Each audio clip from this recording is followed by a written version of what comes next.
Hello again, my friends, and you are my friends, and welcome to your Sunday Talking Town flagship show. It is, of course, Sunday, the 7th of August. It is 1:30, and whether you're watching us live on catch-up or listening to us on an audio platform, we thank you, and honestly, we value you so much for joining us and being a part of the Talking Town community and listening to us, not just this show but all of our shows across the media platform. It is, of course, the day after a 2-1 victory, a new lawn, a new day, and I'm feeling good, as the title of the show suggests. A 2-1 victory, albeit a bit nervy in places. I know a couple of you watched through your hands towards the end like it was the 80s and the Daleks had turned up on the TV screen, but we got there in the end. There was no exterminate for Ipswich Town yesterday. We came away with a 2-1 victory, and we're going to try and just discuss it and just see how the two contributors and you, the guys and girls at home, are feeling. And it's always good when we kick off a show and the very first thing I can see in my live chat box is a new YouTube member. Ipswich Paranormal has become a YouTube member, whether today or last night. Ipswich Paranormal, thank you ever so much, sir. Welcome home to Talking Town. You can follow the lead of Ipswich Paranormal by clicking the link in the chat, in the description, and becoming a YouTube member or supporting us through Ko-Fi. Ko-Fi lets you set the amount. YouTube has 2 tiers. Nick Muller, good day out despite the train cancelled after the match. Stephen Parry, one of our YouTube members, happy day, 3 points, an early win, and avoided a banana skin. Remember, got a few points from promoter sides. This time we are 3 from 3. Good afternoon, Rob Holmes. Another one of our YouTube members, Josh Russell. I think he was on Twitter yesterday telling everyone to calm down a little bit. I'm not quite sure what that was about, but we'll find out as we go through the course of the next 60 odd minutes. Mike D, goals coming from the left-hand side. McKenna begins to solve the problem. Good question. I'll put it to the guys. Ashley Bell, welcome in. This man here has got his season ticket. It is now nestling safely in his wallet. If you want to be at MK Dons next week and you don't want to part with some hard cash, then of course enter the Crunchers giveaway. It is open.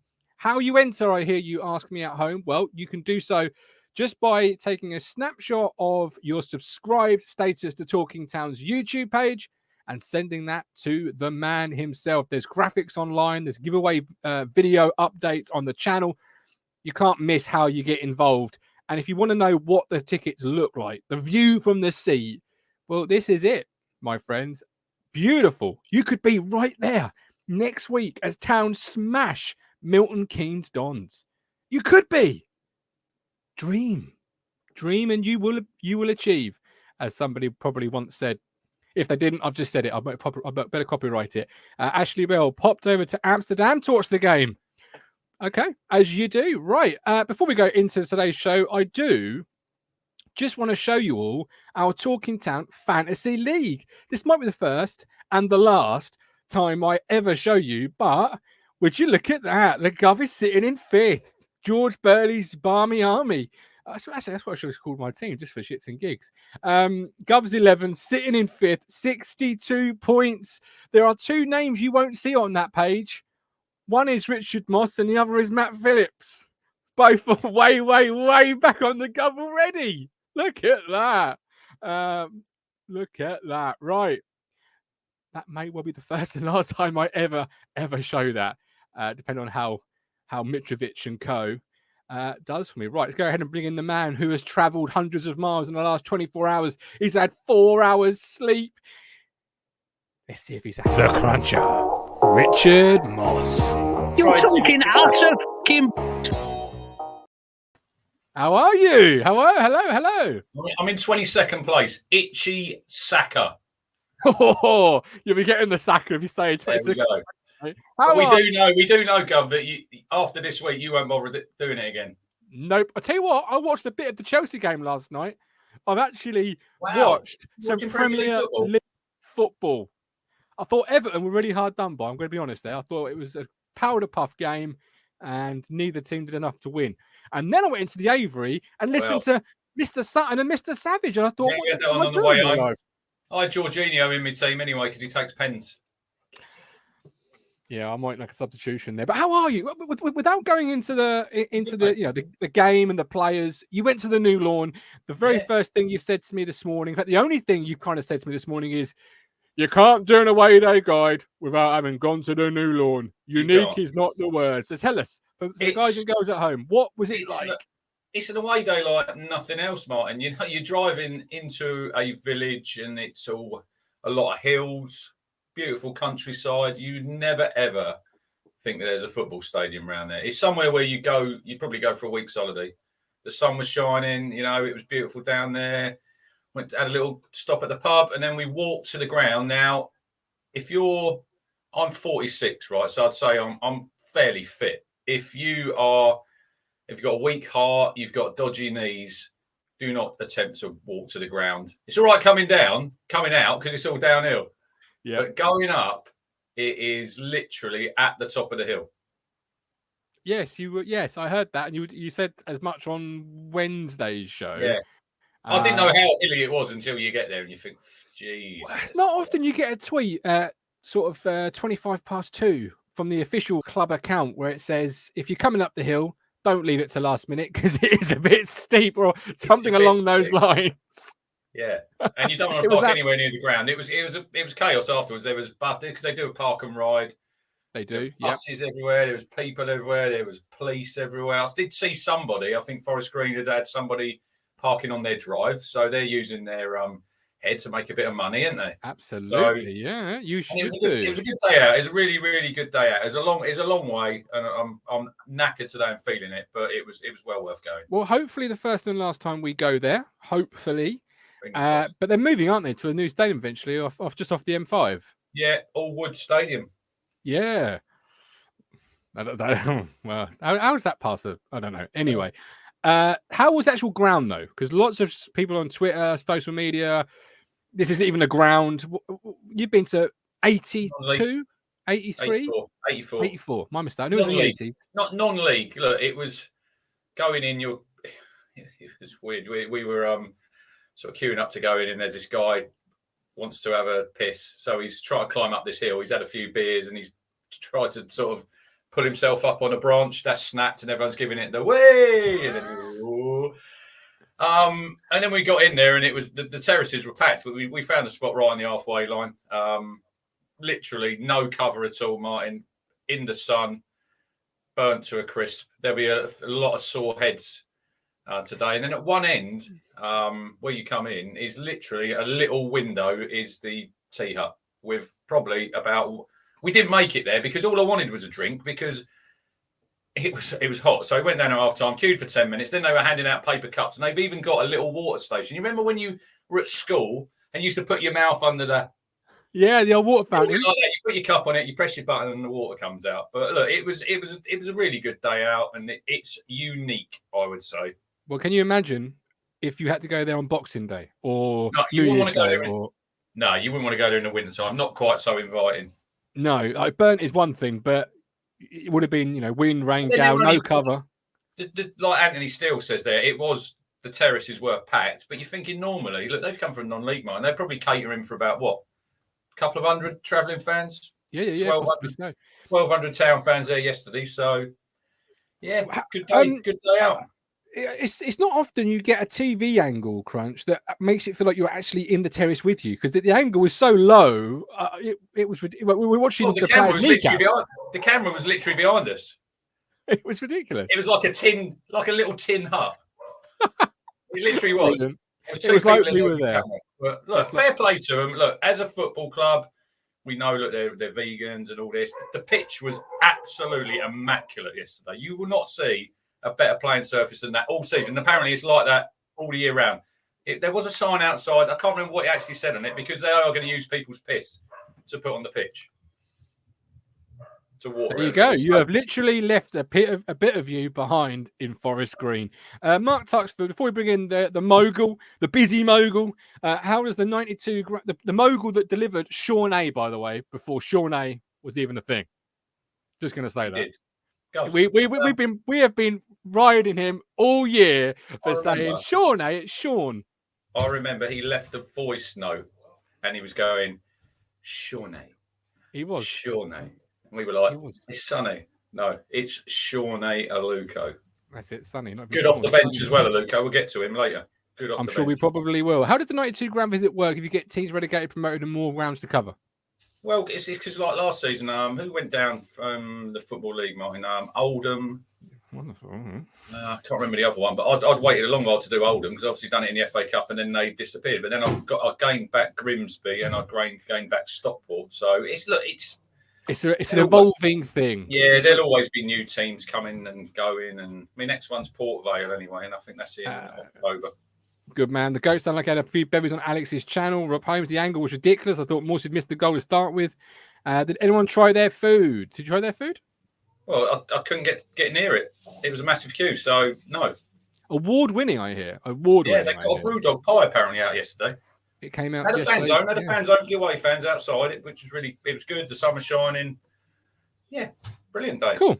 All right. Well, that's the ground itself. We'll now get into the game, but first of all, let's go ahead and complete our trio of wonderful contributors for today's show.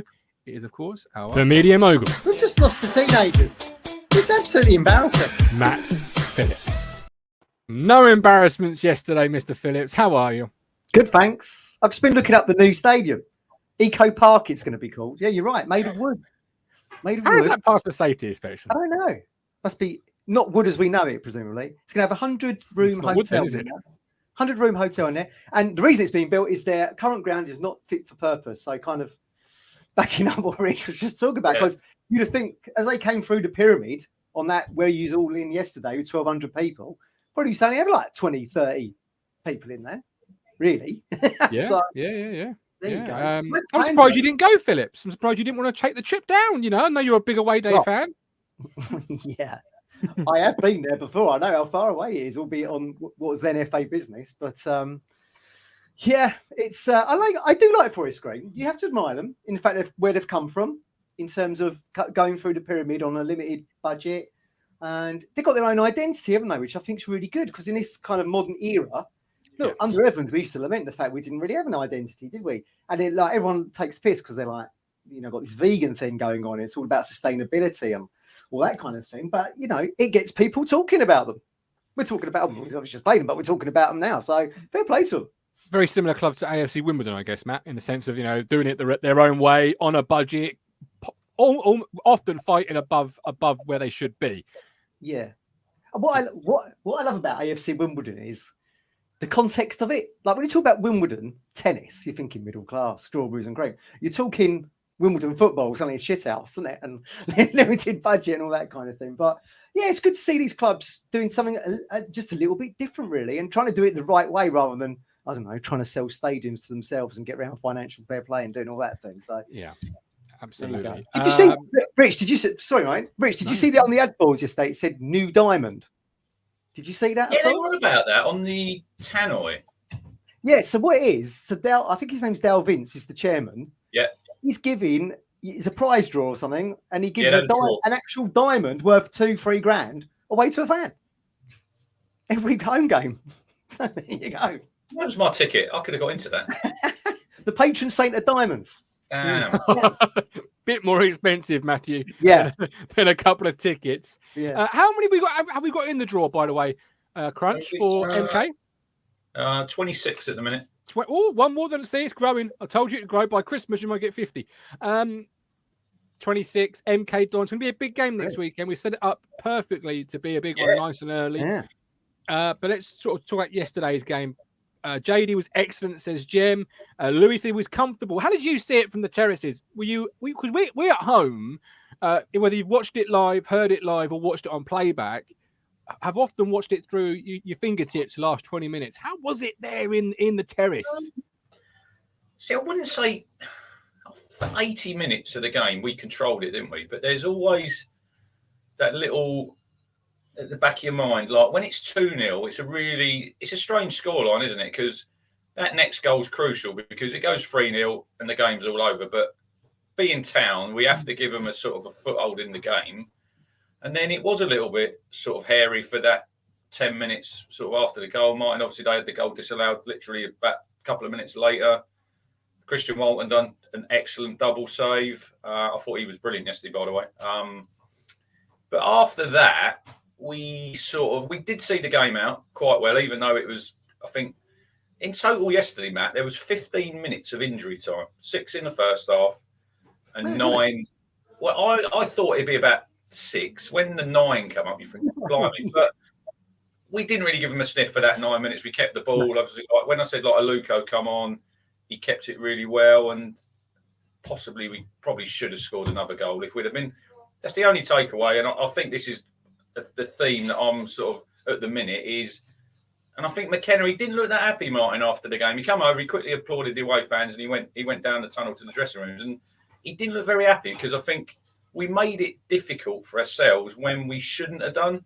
You know, at 2-0 there at half time, you come out, if you get another goal after 10, 15, 20 minutes, take some players off. Obviously, they did make some substitutions anyway, but the game's dead. So, but we've got the job done, and probably in seasons past, like your Cambridges, these games we played before where they've been them banana skins, and we've thrown these points away. Whereas yesterday we didn't do, which is important. And we've got 4 points from 2 games, and obviously it was 7 games last season until we won that first game. So we won the second game of the season, and then it's on to the next one now, isn't it? On to the next one. McKenna, in his post-game interview, Matt said, we need to be more clinical in front of goal. Yeah, I think last year's sort of carried over to this year in terms of our being clinical in front of goal. We're just not clinical. We need to change that. Yeah, absolutely. I saw a Facebook message this morning saying we're still missing that kind of like clinical striker. I mean, I would argue that is Ladapo. 18 goals for Plymouth when he was there. I think he got 11 last season for Rotherham, only played 2/3 of the season. I think he got something like 9 or 10 goals while he was in the Championship. So I would argue that is him. I mean, he had chances himself yesterday. I would say that they were clinical finishes yesterday, weren't they? Certainly that Harness goal I was not expecting him to hit it with that ferocity. Great finish when the keeper didn't have a sniff, did he? And then Morsey, he's on his way to 10. That was a great effort, wasn't it? I mean, I don't think everyone realised it had gone into the goal. No, it was weird, Matt. It was weird because the goal nets were black, right? You couldn't see the goal nets. So where we are, and it's come out as well, he's put it in the top corner, and then the ball's rebounded out, and it must have took us about 3 seconds before sort of everyone realised it's actually gone in the top corner. It was a great goal. Yeah. He should be on 4, though, by the way, Matt. Already. He should be on 4. He's had that many chances that have been good chances. Yeah. I still find it a bit weird that he's kind of changed positions in that midfield. Now he's the one who's going forward. Considering I thought he was going to be kind of the mopper upper, but I mean, look, it's working out all right, isn't it? It's working out all right. So don't have to fix it when it ain't broken. No, absolutely. And I think what I wanted to do today, if it was right with you two gentlemen, is sort of just go through the players, give them a match rating, and pick out a couple as we talk about. Because yesterday's show we didn't do a match rating in the end, so I thought it'd be a good opportunity, 24 hours on, etc., just to reflect back and look at the performance as a whole, because it was a good team performance, Rich, which starts with the goalkeeper, Christian Walton. I think Matt said it this morning. It had the sort of feel of a bit of a friendly, with the crowd. It was funny because like where we are, you've got no roof to keep the sound in. So if you're doing a few chants, it sort of goes nowhere. And it was really hot. I will say that. And there was obviously they had a couple of injuries, broke the play up, and it's sort of, I don't know. It's a very friendly place to go, Forest Green. I don't think you're ever going to go down there. It's not really a hostile environment. Yeah. I actually think, Matt, that they'll be all right this season. I like the way they play football. They didn't try to lump it. The pitch was immaculate, and I think they'll be all right. They might just struggle to score goals, but I was impressed with the way that 2-0, newly promoted team, this is probably their biggest game, and they didn't go under. They made a change at half time, got that goal, and they give them a bit of momentum. And I thought, look, fair play to them. Comparing Town and Forest Green is just, we're miles apart at the end of the scale, and we've beat them yesterday. And I just good luck to them for the rest of the season. I'm getting a little bit of feedback on your line, Matt. Just to clear that up. Yep, getting a little bit of feedback as Rich speaks or whoever speaks, just getting it fed back to me through my earphones. So if you just want to address that, sorry, just to cut across you there, Rich. Because Matt yesterday, Rich, to bring that point back, was questioning whether or not they were below their, above their depth, or we were that good.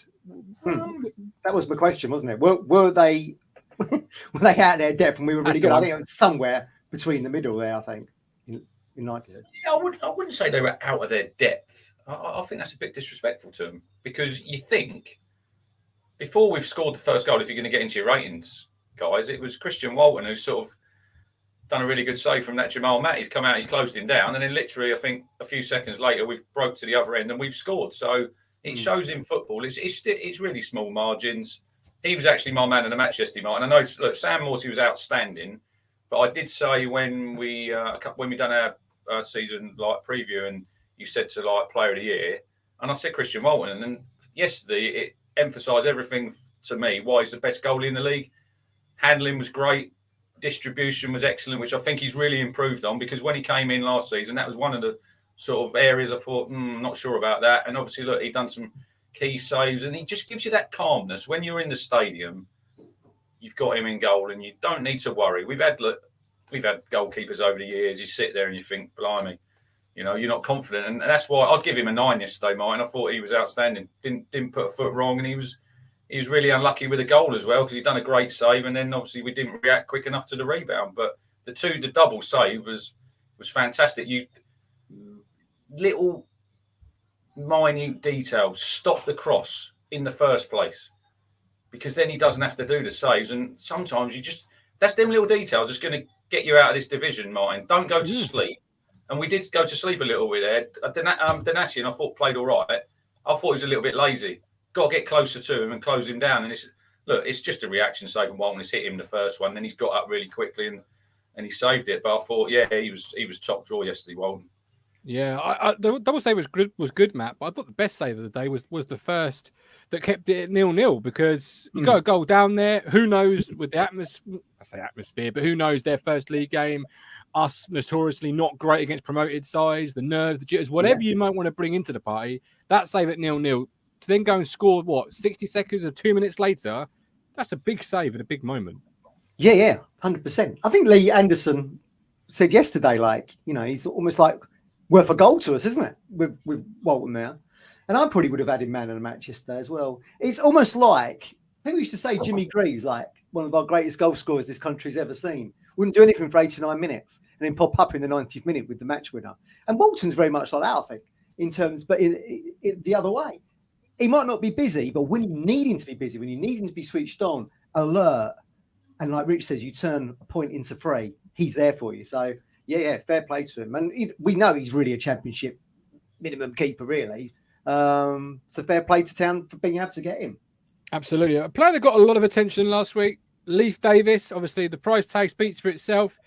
Callie in the chat asks your thoughts on him, Crunch. Was he at fault for at least, or partly at fault for their goal? How did you rate him yesterday?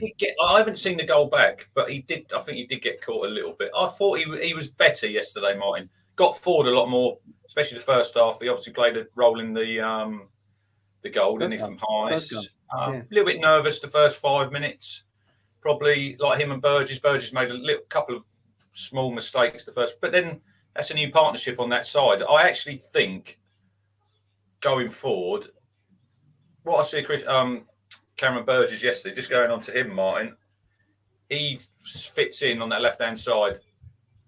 I'd be playing him next Saturday, because I thought he had a really good game yesterday, and I think we look more assured with him there.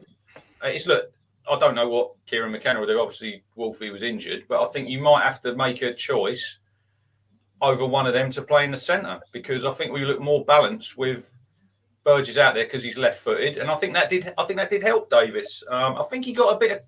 I think it was cramped when he sort of went off Davis. He had a good run, and then he sort of overstretched and took some lumps as well, didn't he?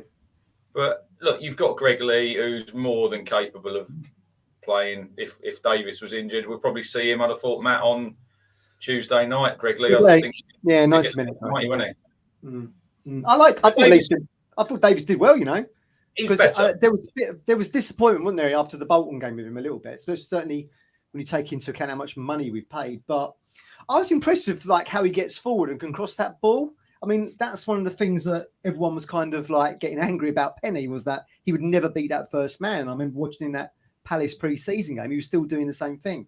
What you want is someone who can stick in a ball like Cresswell used to do. You know, one touch. He reminds me a little bit of him, Matt. That's who he reminds me of. It's like his stature, because he's not the biggest, but I think it was good yesterday that we had more coming down that left-hand side, because we've so been reliant on the right-hand side with Donassin and Burns, and it can't be that way all the time, because Burns is going to be, teams know that he's the threat, so we've got it becomes predictable. It becomes predictable. You're scouting Ipswich for their next game. Oh, we'll just stop them down the right channel. So you need that threat, and that's why we didn't have that last season.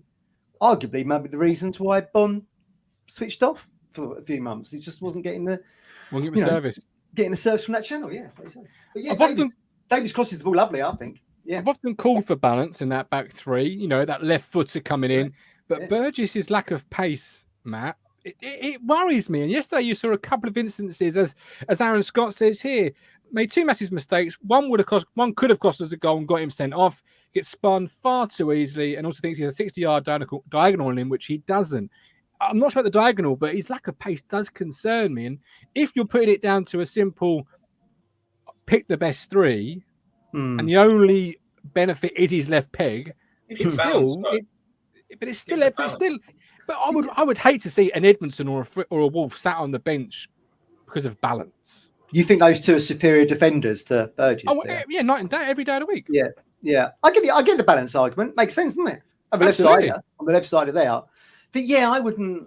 I was a bit of an advocate of selling Burgess, because he'd probably do a job for someone else, and they pay a fee for him, which would then help you. But not the fee you paid, which is the problem. Exactly. Yeah. What was it? $750,000? Yeah. So I think it was like 700,000. I think. Look, the Forest Green commentary were going crazy yesterday. Oh, it's gonna be a red. That was never a red in a million years. First of all, no one had control of the ball when it was in the air. So how you could say that was denying a goal scoring opportunity, God only knows if it was wishful thinking on their behalf. But yeah, he did get caught there a little bit. I think Edmondson looks a bit of a fish out of the water in the middle yesterday. I much prefer him on the left-hand side, but it's a game of opinion, isn't it? Edmondson is a ball-playing defender, and ball-playing defenders, unless they have a faultless game, always look a little bit like they've got a mistake in them, because they take that risk. They have that extra touch. They have that turn, because they're not a traditional centre-half crunch where they will do a Tony Mowbray, clear the lines and regroup. Yesterday, I didn't think anything about Edmondson's performance. I thought it was an assured, comfortable centre-half performance that played out from the back. He didn't make a mistake, did he, yesterday? No, but many people yesterday think he was the worst player in our back line. Wasn't he? He was quiet. Maybe that's like you say, Rich. Maybe that's because he was. I thought he was fairly solid. Yeah. See, John B. Edmondson looked shaky. I think. Look, you've got to take into account the situation. So we've got to presume Wolfenden was ill overnight or wherever it was, right? Thursday, him and Harper came in ill, I think. Yeah. Yeah. So they've trained all week on that particular formation. Suddenly Burgess thinks, I'm not going to be playing the game. Suddenly he's now thrown in on the left side. Edmondson's not played in the middle forever. He's suddenly in the middle himself. I did notice he was quite happy to get the ball from Mogul and give it to Donassin, and away you go. Look, play it simple, right? Yeah. But you've got to take that into an account. Something you've worked all week towards suddenly gets changed last minute, and then taking this context of where you are, like Rich said, it's boiling hot. You're at Forest Green. They all add up, don't they? They do. Robots here. And you have to take into consideration, Rich, and to finish the Burgess point, how McKenna wants to play his football. Does Christian Burgess scream, I want to play out from the back, give me the ball in tight areas, I'll take that touch, I'll turn that forward, I'll play with the risk, or does he scream 1999? But then yesterday, like the last, like I said, there was 9 minutes injury time. There was about 4 consecutive headers that he won. Long ball, boom. Yeah. And look, you could have brought him off the bench maybe, like if he was on the bench and you try to see out the game. I think I thought when he came to the club, I still go back to that Cambridge game, Martin, when he was fouled. But I still think overall that game, Ironside sort of roughed him up a little bit, and he was a bit shaky. When he came back in, when Edmondson got his injury up to the end of the season, I thought he played quite well. But it will be an interesting call next Saturday, because hopefully Wolfie will be fit. Does Kieran go back to Wolfenden? He probably will, but I think he's more than a capable deputy to come in. It'd be interesting who he plays on Tuesday, Matt, in there, because Corian Darver's injured. I don't think he'll be playing. I think he's got a bit of a hit flexor, as they call it. So he'd have been nailed on, wouldn't he, to play on Tuesday? I think give Burgess another run Tuesday then, yeah? Yeah, it'd be interesting to see. But I think he's a more than capable backup. He's played in this league for Accrington, and he knows what the league's about. And I thought he was decent yesterday. I thought he'd done all right. Yeah, he maybe made the odd mistake, but we're playing in League One, guys. We're League One players. We sometimes do get a little bit carried away, and all that they've all got a mistake in them. Yeah. They wouldn't be at League One if they didn't. Let's be brutally fair. So let's give him a rating then. Burgess out of 10, Matt. I'll give him 7. I'll go 6. I'll go 6. I mean, he's average. Yeah. Davis, Rich. We're not doing half points, are we? No, we're bloody not. Half points. He gets a 6. He gets a 6, Davis. That's like saying I'll give 110%. You can't give 110%. It's 100% or it's nothing. 6. Right. Perfect. Janoy Danastian. Fisherman is waiting. I'm not going to bring him in on the Danastian chat, because if we do, we'll be talking about the next Alejandro Nesta. But instead, it's Janoy Danastian in League One. How did we see his performance yesterday, Matt? Okay. Again, I'd probably give him 6. He played a bit more deeper, didn't he, yesterday? I mean, people sort of saying he was a bit more of a right back role, I guess, a little bit. Wasn't pushing forward as much. I thought he'd done all right. 6 again. I mean, I thought the whole defence was quite quiet, other than that kind of mad 5-10 minutes where, like you said, it was backs to the walls a little bit. But you have to expect that in a game, don't you? When you're away from home and a team's pushing to get the equaliser or whatever it was. You're going to have roller coaster moments. But I think he done all right, really. I mean, and once we did ride out that roller coaster moment, it was quite comfortable, really. Like Rich said earlier, we saw 9 minutes out of injury time without a blink of an eye, really.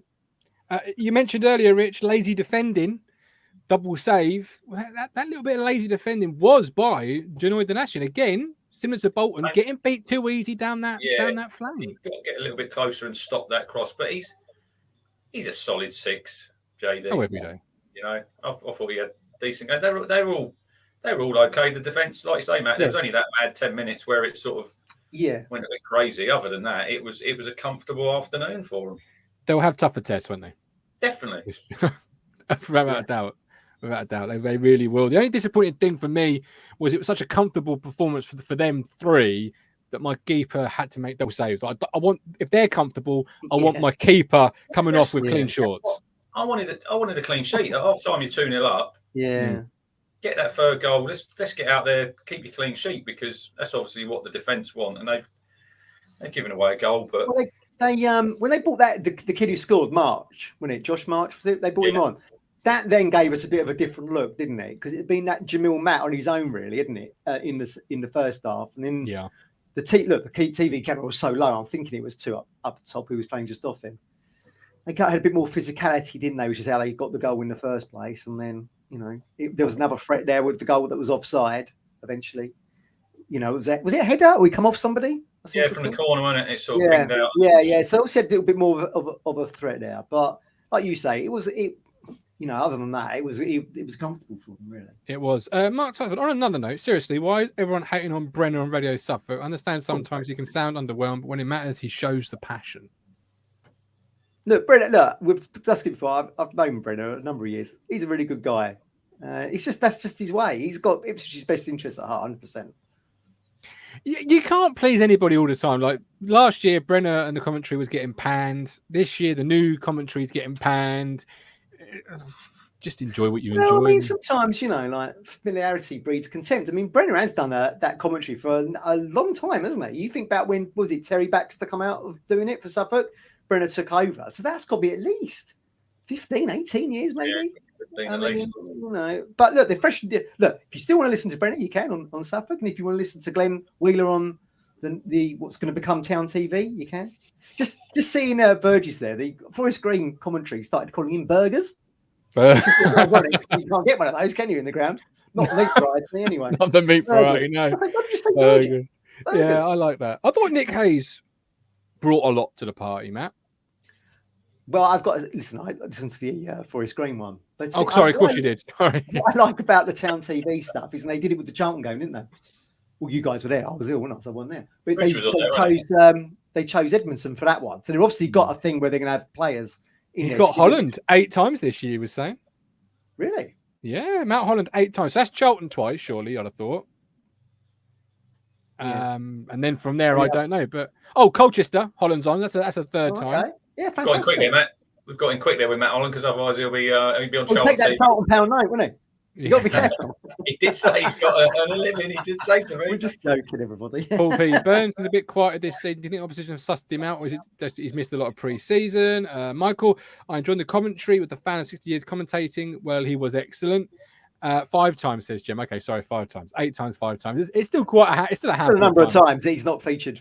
Which is quite a difference. I think people got cut Burns a little bit of slack here because, fantastic season last season, and then he's gone off and played for Wales. So he had the same amount of rest as everybody else. And as we alluded to earlier, these players aren't robots. He can't give you that 8 out of 10 every week because the rest, like Rich said, they're in League One for a reason. They ain't going to give you 8 out of 10. It ain't Premier League performances. So cutting some slack. I mean, look, if he's having a little quiet spell now, you've got to think the explosion that comes maybe next month. 4 points without Wes Burns playing well is quite a nice little return compared to last year's return. Before I bring the Fisherman in to have an opinion on Burns, Cruncher, where if Wes Burns didn't play or was stopped, we often walked away with nothing. Yeah, this is what I'm saying about the left-hand side. But you look at that game yesterday, though. He's laid a cross on the plate for Morsey in the first half for a header, which he should have scored. And then second half, he's put a ball there across the 6-yard box. If I'm Wes Burns, I'm saying, where is my striker, Matt? He's fired it across. Ladapo's got a tap in. I was like, stick out a foot. Yeah. Give us a toe. Yeah, exactly. Right. I'll give him a 6. Solid 6 yesterday. But he'll get better, man. We ain't got to worry about Wes Burns. Don't worry about it. No, what the only about worry this is that we're giving key players here 6s. Yet we've coasted first half to victory. Well, you've done what you should have done. Let's not get ahead. This is what I don't like about social media a day after, not the night after a game. We're anointing people on social media last night. We're behaving like we've just gone to Sheffield Wednesday and 1-2-1 comfortably. You've done what you should have done yesterday. You turned up at Forest Green, who are punching above their weight. You've won 2-1, gave yourself a scare, but you've done what you should have done. There's no anointing needing to be going on. Yes, we're winning 6 comfortably, but that's what we should have done anyway. But we are Ipswich Town, and that often hasn't been the case. So, let's all be happy because this time last year we were thinking, oh, bloody hell, we've lost to Cheltenham, we've drawn with Morecambe, and now we're actually delivering 2 points a game, which we never did last season, did we, so far? Big test on Saturday coming up. First big test of the campaign outside. Well, I suppose Bolton could have been, but a bigger one for me. Yeah, Bolton, I think. Well, no, MK last year, Matt, we're actually in the playoffs. Like, this is a bigger test. This is the measuring stick, and another game where we went 2 up and drew 2-2. Which, on the hindsight of it, let's just transport ourselves back. When that happened, we were sick as kittens. When looking back on the season, you go, it's not a bad point actually against MK Dons. Yeah, we'd start their bad then, haven't they? Second from bottom at the moment. 2-1 defeat. Then if you look at that table, Matt, there's only Peterborough who've won both games. That shows you what the league's like. Well, now, yeah, exactly. So, in fact, take goal difference out of the equation. We're actually joint second, aren't we? But yeah, does that mean it's going to be? We haven't got to look at 79, 80 points to get into the. What is this nonsense? It's game 2. Even I'm not looking at a league table yet, and I absolutely love league tables. It just seems like everyone, it doesn't seem like there's going to be runaway people. That's what I was so desperate for a league table. I brought a fantasy league table up. Like, I just love a good table, me. Should see my living room littered with tables. Love a good table. Do you remember League Ladders, Matt, they used to do? I think it was in Matchday magazine. I've got one. They're coming back, I think. Yeah, I've got one. The little things that you just slot in. Yeah. You used to slot them in, didn't you? Match magazine.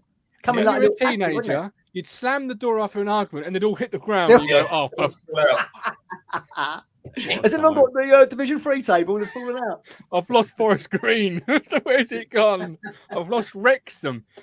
Fisherman, welcome in. How are you, first of all? You looking happy? Yeah, have you done any fishing? Done any fishing? Yeah, last week. Yeah, I did a day. Took me boy fishing. So we had a good day. Nice. Absolutely hammered it, to be brutally honest, but it was good. Well, I brought you in to discuss Wes Burns and grading because A, which is a new name in the chat, says stop harking back to last season. If a player hasn't played well, score him accordingly. So to go for the truth, I've brought in the fisherman. He's always truthful. What do you make of Wes Burns' performance yesterday? For me, Burns hasn't had a great start to the season, but he's trying, which is more than we can say on some of the players that relegated us. He's had a bit of a quiet start, but he is trying. He's doing some work, and I have to sit here and concede that Donasian didn't look good yesterday. He looked he's been a consistent 7, and I think yesterday he was a consistent 6. Don't think he looks he looks tired. I'm thinking, start of the season, you shouldn't be really. You're right there. I'm just shocked, Mike. Shocked. Shocked. No, I call it Forest Green for life in the chat, Mike. He was here yesterday. Yeah, he said he posted League 2 champions, and I, tongue in cheek, said hopefully we never have to sing that. Because something I never want to say about my football club. But there we go. Bird's got an assist, says Rich P. He did get an assist, Fisherman. He's just not hitting the height yet that he did last year. No, he's not. No, look, he's having what I call average games at the moment.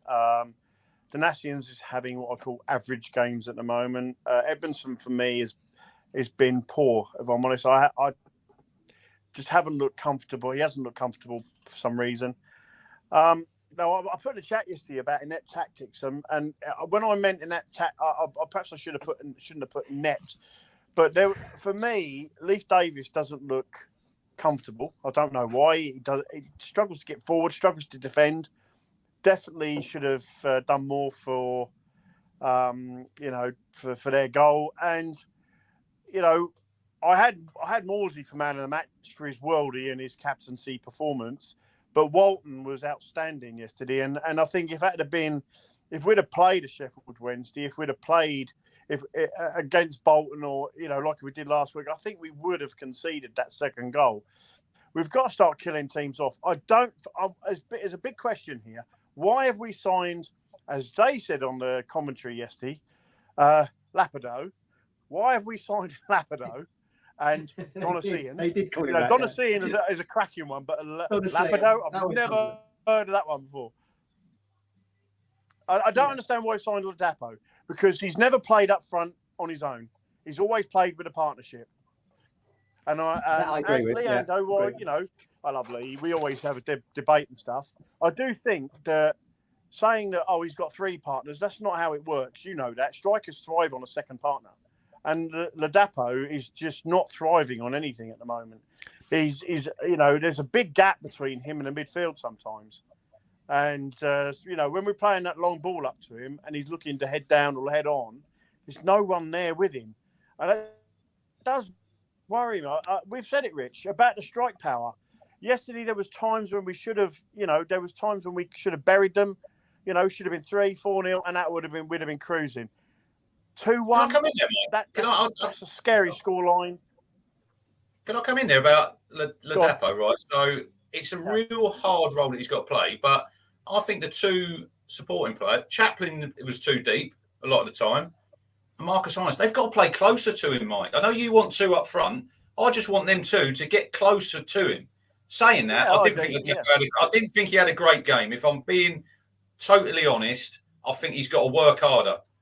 There's a couple of times he's on his heels, Martin. He's waiting for that ball. Hey? That's now the second game where Chaplin hasn't really done a lot. Running around like a headless chicken. Well, we had Jackson for that. I said I've always stated. That took him long, didn't it? Chaplin I've always been on the fence with Chaplin, right? He's got that ability, but he just needs to, it's like, he reminds me of my boy Jake at one point, where Jake was trying to play at every bloody position in the forward line, right back, right wing, left wing, midfield, up front. You've got, if you know your role, don't come deep. You've got deep players for that role. You need to be pushing on more. And I just kind of feel that, again, Chaplin for me has not been great. Harness, great goal, great shot. I mean, look, it was a hit and hope, and that went in. Morsey was a lovely placed shot that, and I think half the fans in the stadium didn't realise it had gone in, had they? No, they didn't, as Rich was saying earlier, and we said on yesterday's show, Rich. I don't know if you've watched it or not, but I said on yesterday's show, the one thing I think McKenna and Pert will be behind the scenes, sort of working on, wanting more from it, is Connor Chaplin playing closer to Freddie Ladapo. There's too much space between those two players at the moment. Got to get closer to him, and he's got to help him. You know, he has to help him out. But there's several times where, Chaplin, I wouldn't drop him. I really rate him, but he's I'd put a Luco in. I really would. I'd put a Luco in. You ain't going to get nothing out of a Luco that you're not going to get out of Chaplin at the moment. Let's be fair. Yeah, you are. Luco does play up a lot further than. Look, he's had a really good pre-season. I don't understand the hatred on him or the moaning about him. Well, he's had a really good season, and people, and Chaplin's had an average season, and average pre-season. Not really set the. No one's been talking about Chaplin. Oh, he's had a really good pre-season and all that. Yeah. Well, we are game 2 though. We are game 2, and we are bedding in, as McKenna said yesterday, which I thought was a nice little, nice little pun on plants. I do agree with what Mike's saying, because when we spoke to the Rotherham fan who come on from the New York City, what's he called, New York Talk podcast from Rotherham, he said exactly that. Ian Houston's got a great comment there. Let me just read this one out for those that are home that are listening on their morning run. Listening to the Fisherman, surely he must be coaching at the top level. No, and he's come back on that one, Mike. Just let it go over your head. Just let it go over your head. Comment you expect from inept fans, don't you? Do you know what I mean? Inept fans. Oh, easy. All right, I'm joking. Look, at the end of the day, he's entitled to his opinion, and if he's got something to say, don't do it on the keyboard. Come on the show, Ian. Oh, Ian's off the bin. Ian's one of the good guys. Give me just a quick one, Mike. Just a quick one. Just a quick one on that. You said you were listening to 606 last night. There was a great call on there. Did you hear the one with the Spurs and the Arsenal fan? So the Arsenal fan was having to go to the Spurs fan, and then the Spurs fan said, "What have you done in the game? I've refereed, I've coached, I've played." And then this Arsenal fan's like, "What are you on about? We're talking about Tottenham and Arsenal here." Mike, yeah. But at the end of the day, like I said, we look. Yeah, last season we'd have lost that game. I genuinely feel that. Undercooked would have lost that game, and we've walked away. We dominated the first half. I watched 3 quarters of the game, just over 3 quarters of the game, and then I had to drive to work, and then I watched the rest when I got to work. And for me, the biggest issue is that we are lacking a bit of firepower. We're not getting enough shot. We're not, our forward line are not getting enough shots, and we're not creating enough. And there is gaps between the front man on his own and the guys that are meant to be helping him. Walton yesterday was outstanding. Clearly they're one of the best keepers, probably if not the best keeper in this league. Easy a championship keeper. You'd want him for the championship. You've done well there, Mike, because you've bigged up Christian Walton without mentioning Bartosz Białkowski, which every Town fan seems to struggle with. So I'm really quite impressed with how you've done that. So thank you for doing that, because often I have to sit here. It was good when he was here, wasn't he? But often I have to sit here and sort of, say, yeah, Walton's good. I agree with your point, but he's not quite Bar. But you've not brought up Bar, so I think Ryan always talks about Bartosz Białkowski. Too bloody right I do. He's on my wall. I love it. He's like Shilton or Ray Clements. He's not. He plays for Millwall. He's better than Shilton and. Hang on, mate. Bart is better than Shilton and Clements. If you combine the two, he's still better than Shilton and Clements. What are you talking about? Maybe on fantasy football, but not in reality. This is a guy, ladies and gentlemen, that went to Poland with the World Cup and sat on the bench. Every great goalkeeper does that. You know that. Don't get your shorts dirty. Look at Richard Wright, Scott Carson. I was made up when he got that shout. I was made up when he got that shout. So was I. Let me just go back to what Mike. Sorry. I was going to go back to. I agreed with your point earlier about Ladapo, Mike, in terms of the guys from that New York Talk podcast come on and said he needs to play in a 2, and because he is a clinical goal scorer, and he needs someone to do the donkey work for him because he can be a bit lazy. So, I agree with what you're saying. Oh, he's disappeared now. He's disappeared. Look at that. Where did he get his goals, Matt? Where did Ladapo get all his goals? In and around the 6 to 12 yards. Yeah. I still think he's going to score a number for us, but I am surprised that. I mean, I even said on the signing show, I thought, well, does that mean we're going to play in a 2 now? So it has surprised me a little bit. But is the role of, like you said, Rich, is the role of Harness and Chaplin to play as the second striker in a kind of, freer role? Yeah. You kicked me out. I didn't. What happened? Yeah, I think it's come to me yesterday. I said the next minute, the host has removed you from the show. I'm like, what? We pay you a compliment, you get booted out, Mike. That's the rule. This is it. Mike, before I let you go, because I've got to bring in Stephen Perry for our cold dose of reality. You there Tuesday, Mike? Where are we Tuesday? Oh, yeah. I'm going to try and go, actually. Yeah. Sweet. Hopefully see you there. Good grief. Good grief, Michael. I like it. Rating for Burns, please, Michael. A steady 6, really. I can't give him much more than that. A rating for your man, Connor Chaplin, as you mentioned both of those players. Connor was a 5 for me all day long. Fair enough. What about opinions? We do like it. Look, hey guys, look. Yeah. Nice stuff. Forget about look. We've talked about a lot about the negatives. Let's take the positives. Yeah, we had Sam Morsey score worldie. I put out on Twitter that if he scores 10 goals, I've got the Mankini build up photo. So every time he scores, there'll be more of the Mankini he shows. And then when he's full, I said I'd come to a game in the Mankini. But look, it was great to get a win. I think last season that would have been a game we probably drew or lost.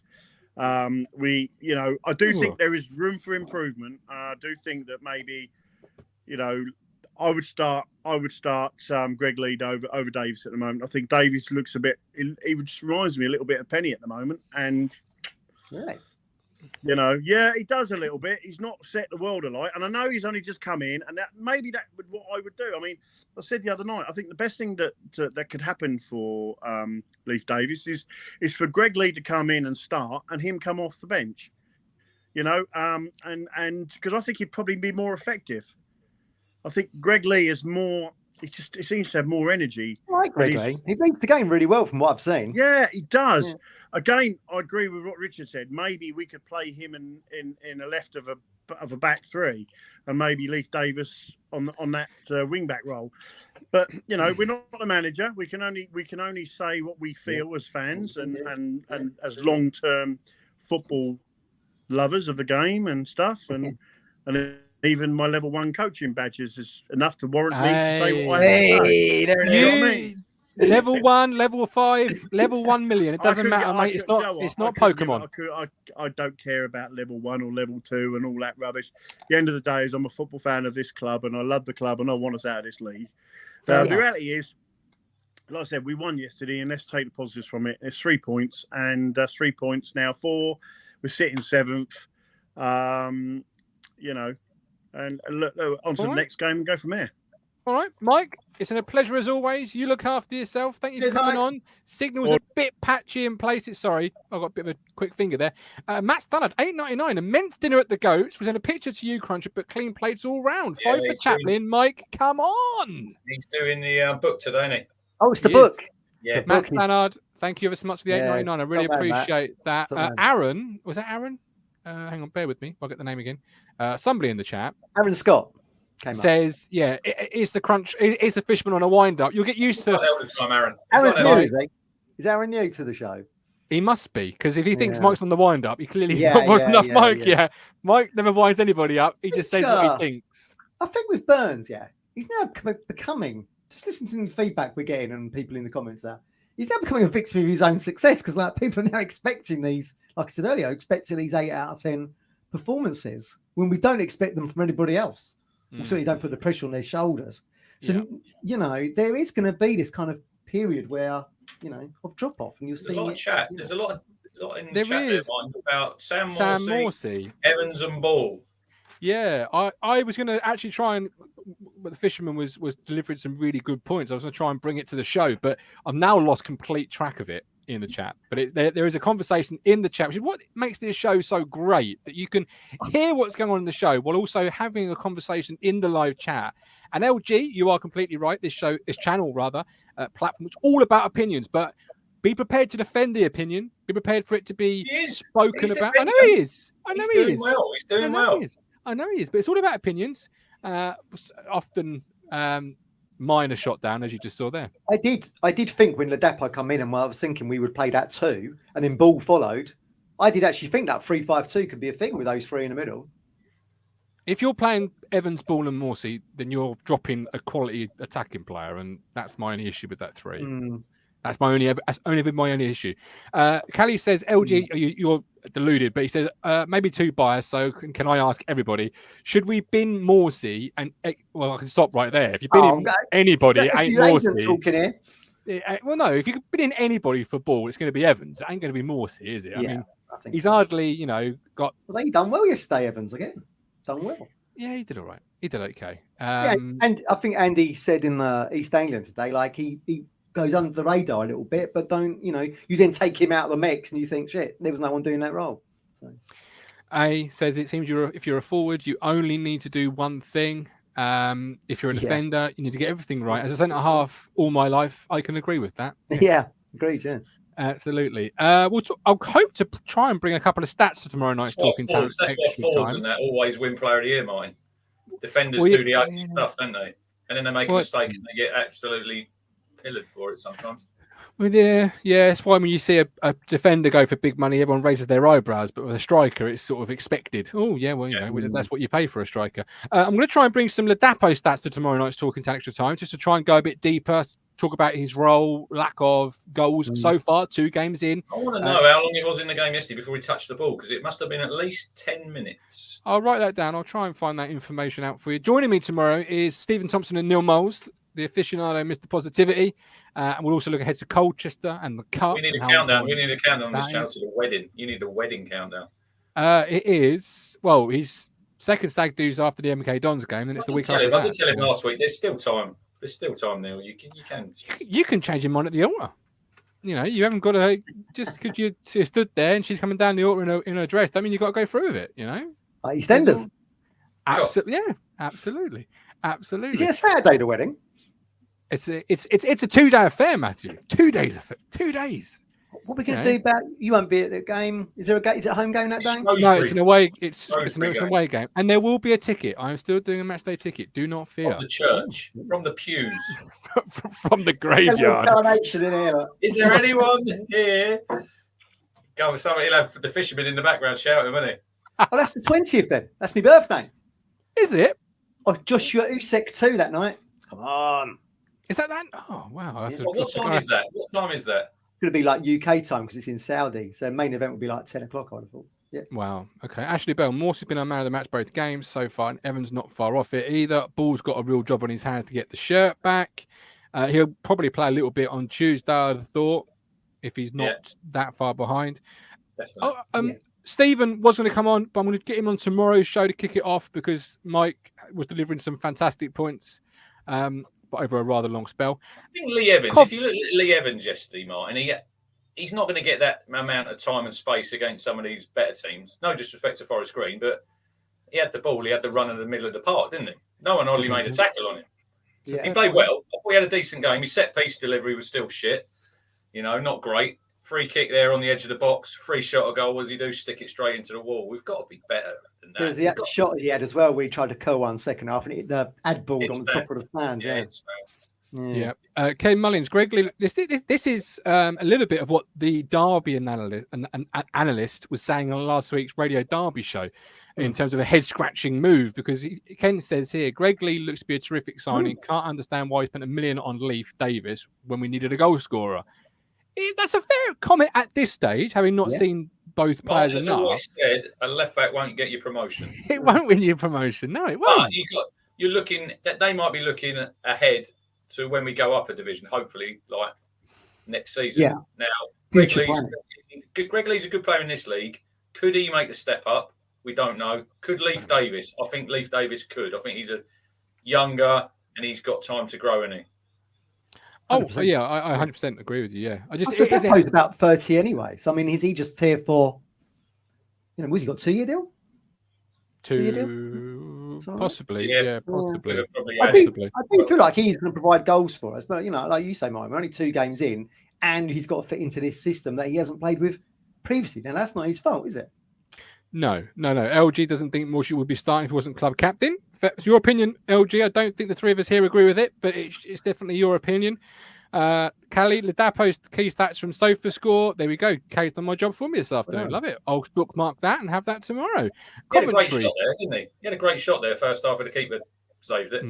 It won just off target, Morsey, didn't he? Which Edmondson tried to steer goal, wouldn't it? Went over the bar.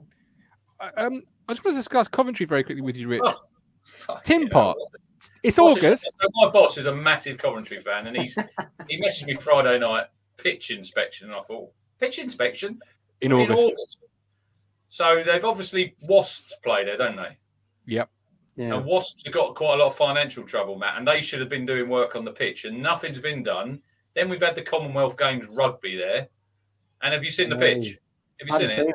I heard it was absolute shambles. It is an absolute mess. Oh, God. And they've got another game on Tuesday night. They should be home to, I think, Bristol City in the Cup. That's not happening. No chance.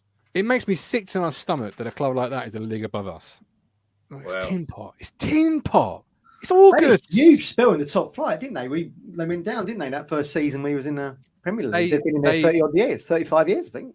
They spent a long time clinging on by the fingernails, and then eventually they let go. That's what you mean. Do that. There's some great players, Richard Shaw being one of them.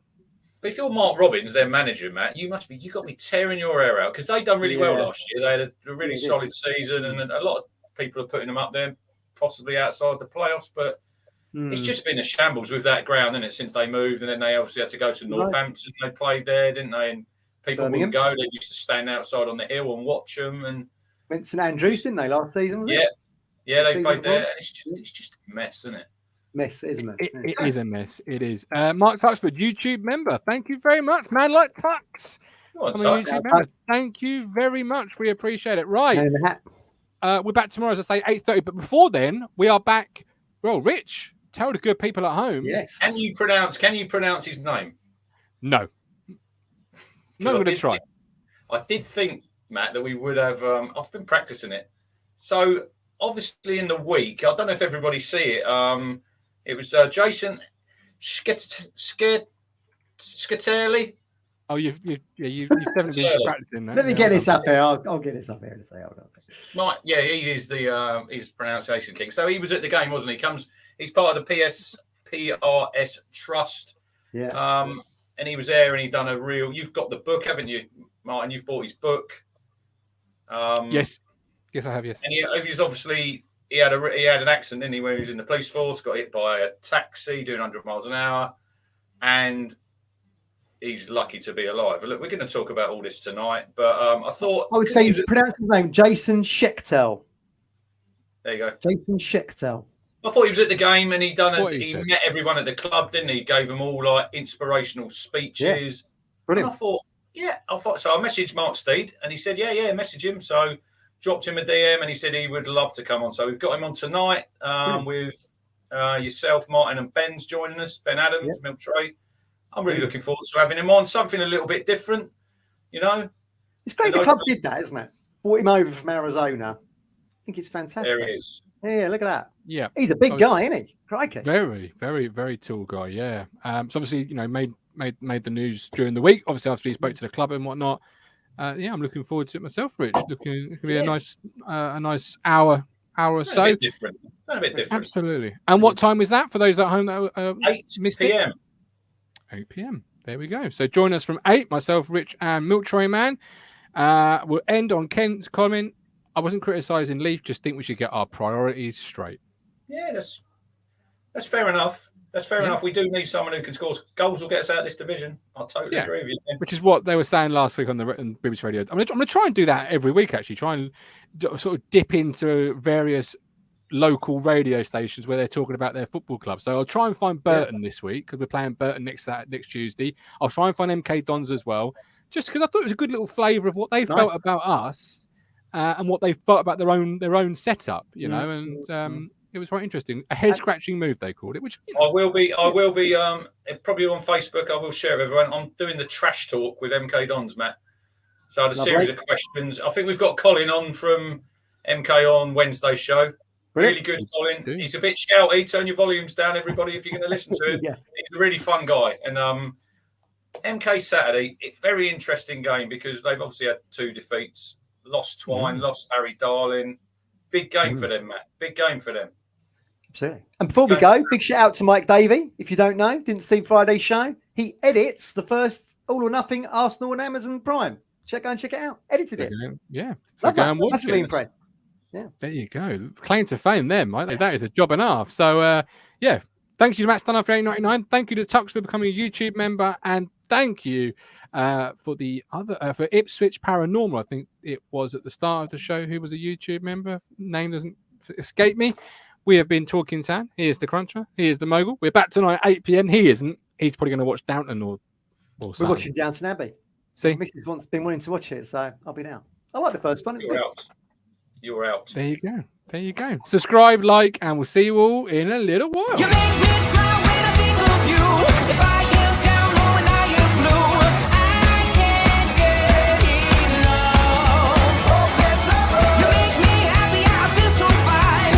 Oh, how I wish that you were mine. I can't get enough. Oh, yes, lover.